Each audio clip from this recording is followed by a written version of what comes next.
9 days before Maine's June 9th primary day, Democratic U.S. Senate candidate Graham Platner is answering questions about his marriage and what he calls gossip that has no place in the campaign. News Center Maine political brew host Phil Hirschkorn joins us now in the newsroom with the story. Phil? Sam, ever since Governor Janet Mills suspended her Senate campaign 1 month ago, oyster farmer and military veteran Graham Platner has been seen as cruising to victory in the Democratic primary. But this weekend, that ride hit a bump in the road. Last month at a Graham Platner town hall in Sabattis, the last audience question came from a woman worried about possible skeletons in Platner's closet.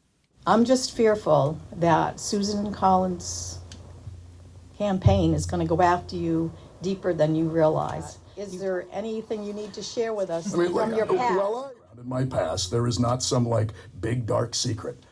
Platner said he'd spent a few years after his military service working as a bartender and drinking too much. I've never had some kind of weird relationships with people. I have a lot of ex-girlfriends. They're all still my friends. I spent years kind of just drifting. Honestly, pretty much everything's been dragged up. Not everything.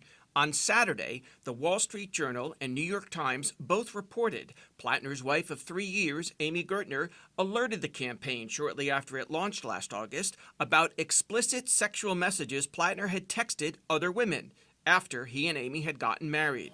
A key source for the story, former Platner campaign political director Genevieve McDonald, who saw the texts and told me, "I can confirm the details of what has been reported and what Graham Platner's campaign has already admitted to on the record, that he was sexting multiple women while married and that the campaign tried to assess that as an election vulnerability when his wife brought it to the campaign's attention herself." But Platner's wife accused McDonald of spreading malicious gossip, betrayal, and invasion of privacy. Then she posted a 5-minute video on Platner's X account. Graham and I have a great marriage. Being married is hard. Being newly married is hard. Being newly married and going through infertility is hard.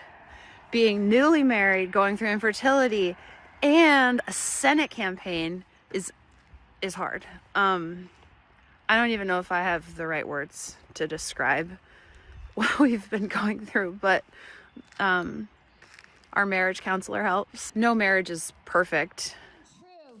On Sunday, Graham and Amy appeared together, arm in arm, at a campaign rally in Portland's biggest park, and then he spoke to us for 2 minutes. The Wall Street Journal and the New York Times ran stories without any evidence besides the gossip from a former staffer.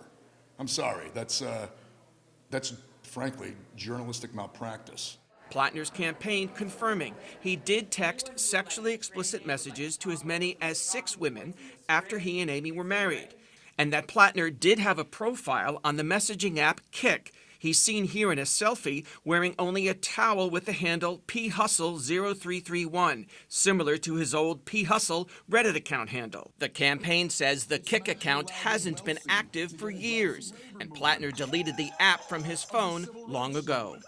It's no surprise to me that the establishment media outlets are just going to run gossip instead of wanting to talk about the things that actually matter in this race, which are the material realities that the Mainers are working with.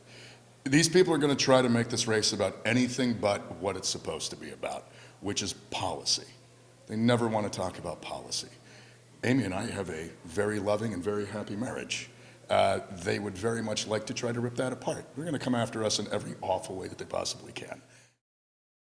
Later, Platner told me, "Amy and I went through something hard because of me. We did the work, and I'm grateful for her every hour of every day." He went on to say, "This campaign is about the broken politics of the past. Our opponents want politics to be empty of content and empty of actual change, and beating that is exactly what our movement is about."